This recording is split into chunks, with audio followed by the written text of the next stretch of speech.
Welcome everyone to the Quantum Bridge, and today we welcome Adam to the show as well. Welcome to the show, Adam. Hello, thank you for having me. I'm quite excited. It's something else. I haven't talked about the topics that we intend to talk about, so it should be fun. Yeah, great. So I hope the audience will find Adam interesting, like we have. And I'll just make a point of saying, because a lot of people miss it, there's always information in the description below the videos where we'll put a lot of information about the guests, and you can read more about them there. Because we sometimes get a lot of questions of how can we contact them and this sort of stuff. So it's always missed. So be sure to check that information that we'll put down there, because Adam has a lot to talk about, really. So on that note, though, I will pass over to Casper and we'll get it started. Yeah, thank you very much, Gary. Yeah, so I met Adam on some of my LinkedIn journeys, so on a social media platform, and found his posts interesting, deep, entertaining, a variety of things. And we have had one other non-recorded conversation with Adam, who's based out in Malta. But prior to, or rather than me going on about Adam, I'm going to pass over to him now, allow him to give a little bit of background about himself, his various backgrounds in terms of traveling, touch on a bit of education if you'd like to. It's not that that's required for our audience, but that's been a fairly major part of your life and your journey, and as a teacher, of course. So any aspects on that, and then what are the most, I suppose, those things over the last few years that have really changed for you, and so on. And then we can discuss where the genesis for who you are began, and where you're at the moment, Adam. So if you don't mind, can you sort of give an overview of yourself to us and to the show? Sure, thank you. I try to compress as concisely as I can. So I'm Polish. I was born in Poland, and in 2005, well, that's a bit of a skip. I mean, I've always been passionate about philosophy, music, art. I'm a kind of arty type, and quite spontaneous, working with people, always worked with, I worked back in Poland. I worked as a English tutor and really enjoyed that. And then also like studied philosophy. But as I kind of wanted to explore, in my 20s, I moved to the UK, lived there for 15 years. And towards the end of that stay, I qualified as a teacher and moved to London. And I also played music in between, like a death metal band I was fronting. And then I qualified as a teacher and started like private tuition in philosophy, music, and languages, really. So I've always been very interested, I guess, in many different disciplines. So I really loved learning, and that kind of naturally, made me enjoy teaching others and sharing my findings. And so, long story short, like when the COVID started, I was about to leave London anyway, because I was kind of, I was finishing my master's degree in philosophy at the University of London at the time, and then my contract was about to finish. So, and then COVID started. I was like, whoa, I'm going to do something else, because I was ready to move on anyway. I tried to go to China to teach English with a multinational company, but that didn't work out with visa, because of the pandemic. And I ended up moving to Malta, where I've settled since, basically. So it's been over 2 years now in Malta. And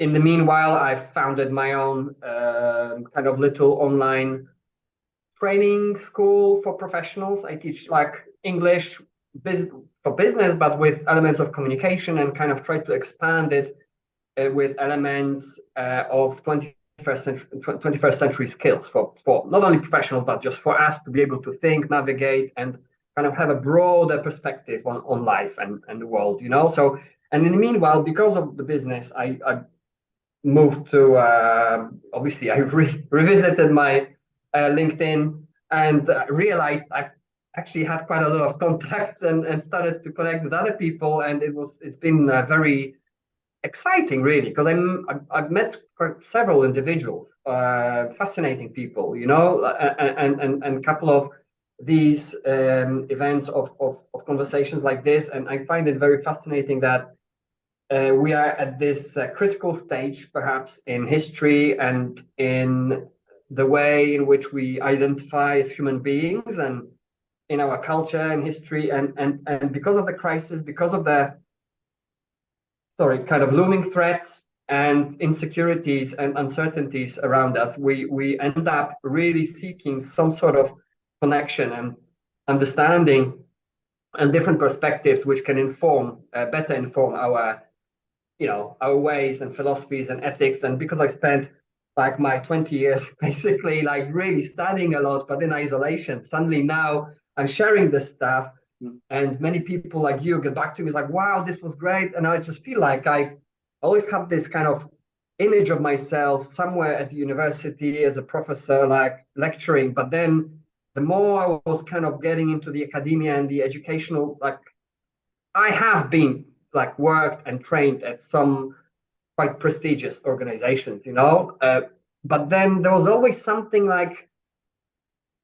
there's this ideological stuff going on, and kind of self-censorship, kind of not really being able to be as free-spirited in my research and in my the way I see philosophy itself, and not only philosophy, but the study of disciplines, various kinds.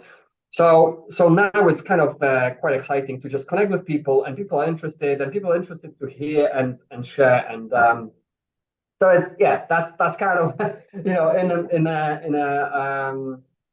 in a pill. This is like kind of short introduction, but I'm basically interested in learning and sharing and teaching others and helping others achieve and empower them to think for themselves and have agency in the world. That's my kind of mission, and so I'm excited always to share this. And you're also, it's not just with you that it's just cerebral stuff. You do get out there, don't you? You're very active. You can maybe touch on some of that, because I still think that those two areas do play off each other. I mean, we do a lot of, we've done a number of podcasts. A lot of things we do is involving things like the more spiritual aspect, probably, of things like the martial arts, for example. But at the same time, it's still that thing of the marrying of, let's say we're in a type of ascension. So the marrying of those two aspects, which is, what maybe the Greeks and others, certainly the Chinese as well, have done so well, is that they've had this ability to grow the intellect, but have that grow in tandem with a more sort of spiritual and physical base. So to have all of that to create, approaching at least perfection, what all of us are, I suppose, striving for on some level or other. So I'd love you to touch on how you feel that all of these more intellectual pursuits, although I appreciate that, although it's incredibly intellectual on some levels, that music and other aspects have that other flavor in them too. How do you feel about that thing of those sort of complementary aspects to the human condition? Right, very, very important. In fact, this what you're talking about, this is a reconciliation of the spiritual and the rational. I think there's a tragic split in our culture, and that's what always really kind of made me curious with the thinkers that I really liked, that they never fitted well within the canon of like Western philosophy or Western thinking, because they were kind of poetic, kind of spiritual, but not in a dogmatic, not in a traditionalist way. So they always they were outcasts, and I'm talking about like Nietzsche, Heidegger, Hegel, maybe William Blake from mystical side, and I always I didn't know what that was, what they had in common. Obviously, there were some lineages, but I think they all realized that, like you said, the human condition cannot just be cerebral. It's not just the cognition, but we actually, when we feel whole, and we go into etymology, whole means it's holy or heilige from German, and health also comes from the same stem. So we feel healthy, and when we feel whole, and that is also what we associate to be the sacred space. But this has been quite dogmatized or mythologized and associated with the kind of strictures of institutional religion. So now all those people who claim themselves to be atheistic or rationalistic, they completely reject the, this dimension of our experience that is the sacred one, because it's difficult to demythologize it, because they see it, it seems to me, through the lens of this old understanding of religion. And what we are, if referring to what you say about ascension, there's a lot of that talk about ascension in the like New Age communities and all of those kind of spiritual, communities. I think it's something much more down to earth and practical to me than very mystical. I mean, I do enjoy reading and exploring mystical traditions and experiences, and I think I've had some mystical, like something I could label as mystical or religious experience, But the point is, like, it seems like the world is split into those people who are hyper spiritual and non very scientific, and then you have this like engineer kind of rational cast of people who occupy institutions who have complete no understanding or no sensibility for the spiritual stuff.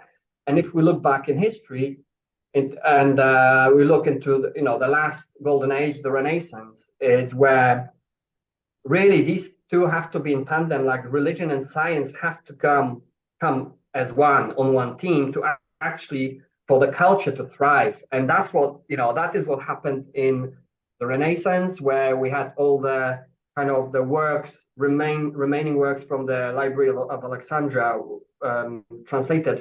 moved from the Constantinople, and the Medici family, they commissioned translators, and that's how it emerged from Italy at the time.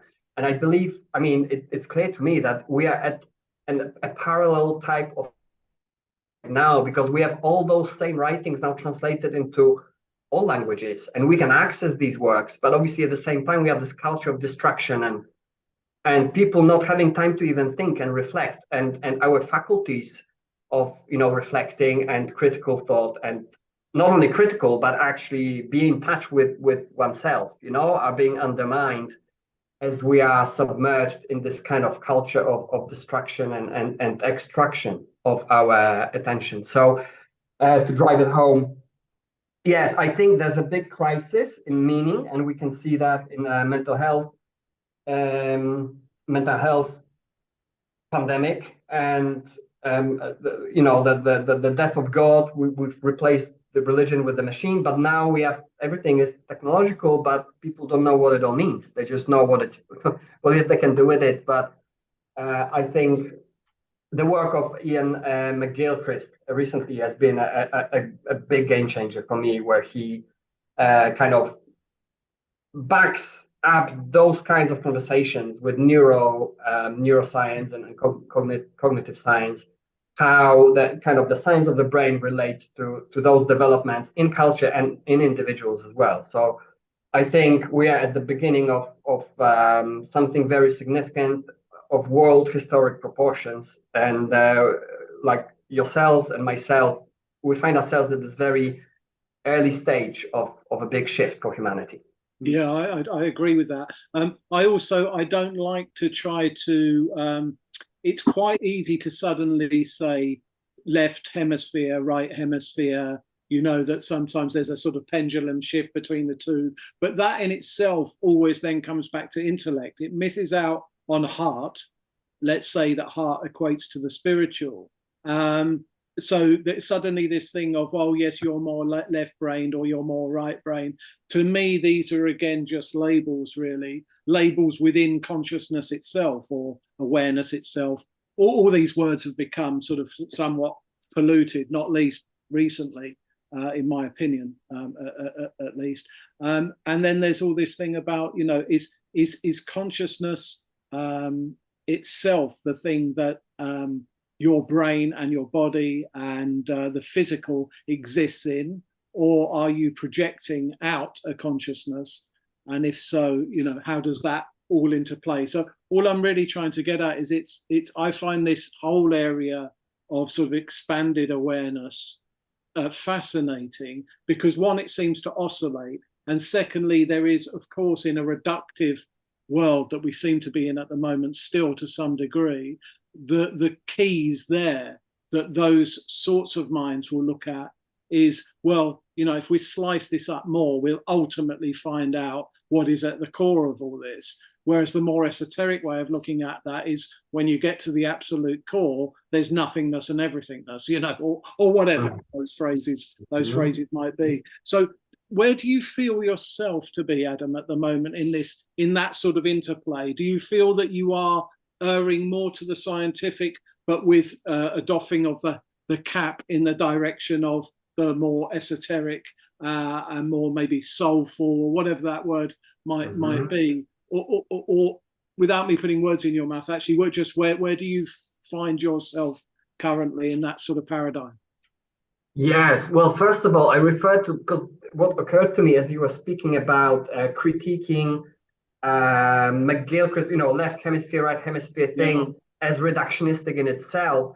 What came back to me is the conversation I had with Nora Bateson, you know, of the International Bateson Institute, and she said, yeah, even Iain's point is like, I've been wondering what she meant by that, but it seems like you kind of touched on it, that it is really the emotional aspect of us and sensibilities that are not really quantifiable in rational terms. No. At all, that are very, very significant and fundamental to what we're talking about. And I think also as a linguist, because I worked as a linguist, translator, and you know, instructor for years now, there's a big problem. We don't yet have language to explain, because the problem you talk about, the mind-body problem, you know, all of those are the arguments in philosophy. They've been going for centuries. Yeah, of course. Yeah. And the whole of dual like the dualistic conception of the human being, and you know, epistemology, what we can know, what cannot know, the whole Cartesian paradigm. It's clearly collapsing, it's clearly fading away, and this more systemic and holistic approach is kind of emerging, but we yet not have the language to articulate it. And I think that's the problem, because like you said, because our culture, like this is Heideggerian point, you know, like he says, because we speak the language of our culture, and if our culture is techno-scientific, it marginalizes everything that isn't. So any poetry, any spiritual, anything that isn't really quantifiable and verifiable and conceptualized, it doesn't find a main space in our conversations. So now we are in this there seems to be like a profound need for that kind of language, but people are mute. We are mute. Like, so we, as even like myself, I think about language a lot, you know. I feel I find myself as maybe more than you said, like on the one side we have the esoteric reading of religion, and then on the other side we have the science, and I think they are basically two different lenses. It's like, as we were analogically to referring to the quantum physics, is like, you know, that you can have a particle or a wave, but not both at the same time. And likewise with the hemispheres, like you can use one or the other, but not both at the same time. So we have this like as above, so below kind of hermetic, you know, relationship of correspondence between these. And the same is with language, I see, because we can't really articulate these things to everyone broadcast.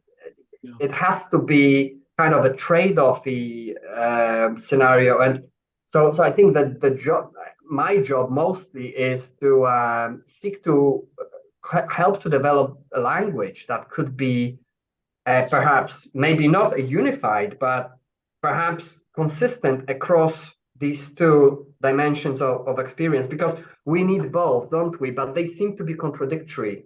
Yeah. Hence, I mean, this is when it comes very much into our bridge metaphor. Now, the bridge initially, when we developed the idea of the quantum bridge, it was really about groups of people who were at different stages in their sort of blossoming or awakening and so on. And the ability to say, just because we find ourselves here or here, ourselves or some of our guests, doesn't mean that we negate the experience of people who are actually often diametrically opposed to our points of view. And I like the fact that now that bridge in terms of what you were just talking about, there are these many layered requirements for bridges at the moment to get to that type of unity, I think. And I also think it's very noble that you're looking for that. It's funny, I'll just give you a quick example. In the more esoteric traditions, and people can find all sorts of spiritual leaders online if they want to, there's a lot of talk about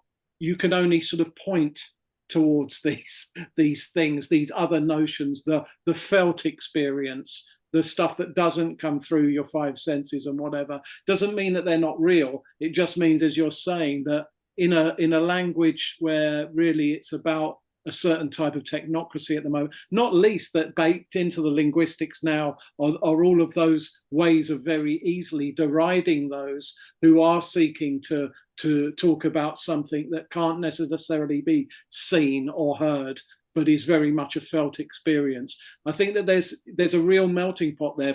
But for you to be saying that you're looking at ways of bridging that, I mean, what more noble purpose is there at the moment than to be trying to bring people together in a time of such division? Absolutely. And I think if I was to kind of distill my best learning over the past 3 years, especially because 3 years has been a big mill of kind of coming to terms in what we even believe in and how we see ourselves.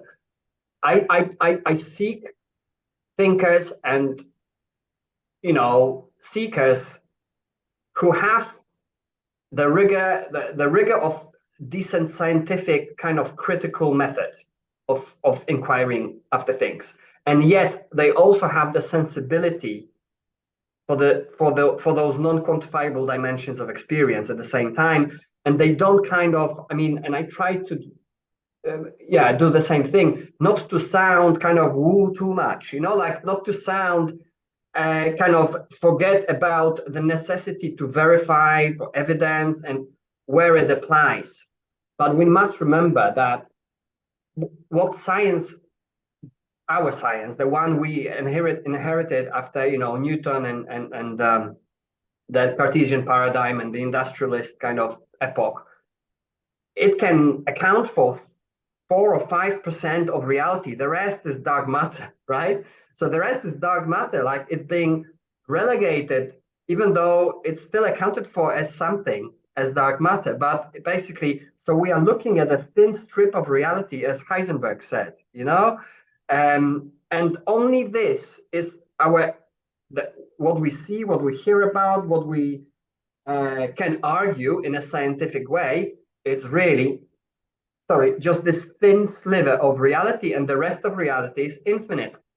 So should we just ignore it, even though only because it cannot be verified scientifically, or shall we look for a reformulation of our understanding of science, right? Perhaps our understanding of science is adolescent, and we need to we are called now into developing a more mature one. It reminds me, when you say that, of the sort of headlines or the newscaster type approach of this is all you need to know. It's sort of, let's ignore that, because actually we only feel you should be, you little people, existing in that 2, 3, 4% of reality. So one, we'll make that even more narrow for you. We'll give you all you need to know.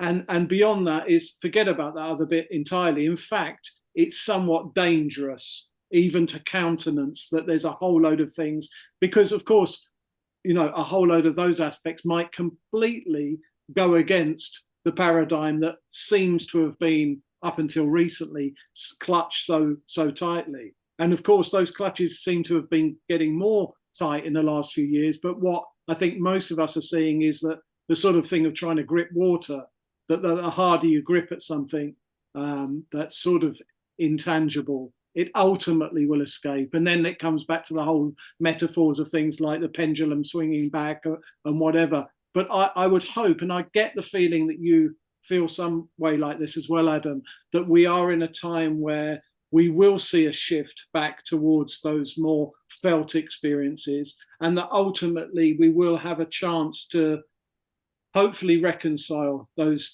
two sides of the experience. Because by doing that, we will hopefully reconcile humanity as part of that dialectic.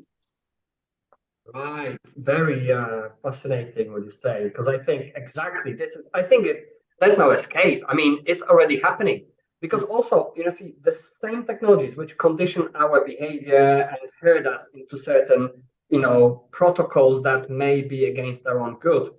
We also have the same technologies to do this stuff, which we've never had before. And people never talk about that. People always, whenever I post something that is idealistically sounding or, sounding naive for many people, because it's like, oh man, well, there's so much power there, blah, blah, blah. Okay, yes, of course, the legacy is, the power of the legacy is still there, but like the climate of our connectivity and we have the same powerful technologies and we can scale them exponentially as well.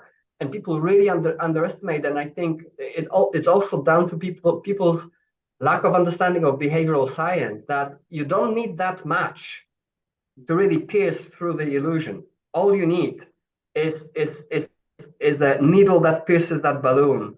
If it's powerful enough, it can destroy a meticulously constructed lie. So I think my faith is in that, and I think this energy of the need for this felt reality rather than understanding, this mystery of life, really, which we all crave, which is so primordial to us as human beings. We've always had it. We were very insignificant, but we have been very insignificant until the time where we left the cave by developing ritual, and art and music and dance and shamanism. So religion and non-scientific kind of spiritual aspect to our life is fundamental, and it's actually it distinguishes us from other non-human animals. So I think the time is already here, and because of that,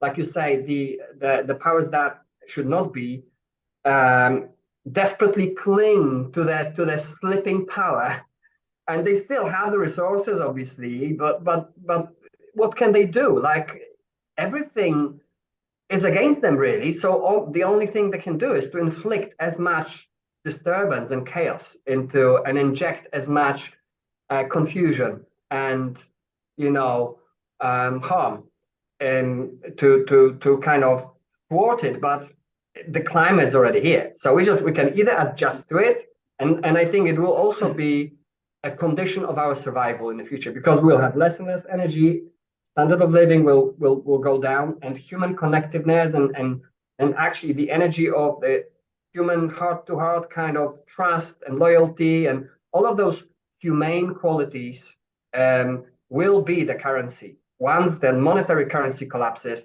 our humanity will be the currency, and those who refuse to feel, they will just end up slaughtering each other, I guess. While we have to also be warriors, because we will not be invulnerable to that, but we should still, cultivate our humanity. Maybe the climate change that they're afraid of is the change in the people, which is what I would say. Mm-hmm. They can't. That's the one that scares them. Right, because there's no turning back. You can't. People have. Once you have seen through the illusion, like, there is no turning back, and there's more and more people who will not go back. So the only thing, how do you recognize weakness? Through tyranny. Like, you don't tyrannize if you're strong. If you're in charge, you don't tyrannize. You are benevolent, right? If you're a powerful god, you're benevolent. But if you're weak and insecure, you project that onto the world, and you make everyone else feel, So just the events and the whole unfolding of the stories as we have witnessed them over the last 3 years, especially, it's a great evidence to me of the futility of the legacy systems which are built on these misconceptions. Yeah. I think that's actually a lovely one, because we're out of time, but that's a lovely place to end. Look, Adam, what I would encourage you to do, I thought this was really, really great. We covered a lot of ground. It is always just scratching the surface, these first conversations with people like you that have so much to offer. But I just want to say, firstly, thank you very much for joining us. Secondly, as Gary said, we will put in the show more section more information about you. And if there's anything more you'd like to send us for that, we will, of course, include it. And hopefully we can seek out another time in a month or two when we can get you back on and maybe drill down on one of these areas. But for now, I mean, all I can say is thank you very much, Adam, for joining us. That's great. And likewise, very exciting to be here. And thanks for the opportunity. And if you want, I'm in your hands. It's even better if you want to write whatever kind of as a description to this, do it kind of, I can like send it to me, but I'd rather have it come from other people. So I give you like lots of whatever I've written, and then you can distill it and make whatever salient for the purpose. Right. We'll do that. Brilliant. Adam, have a lovely weekend. Speak to you soon. Likewise. Thanks a lot.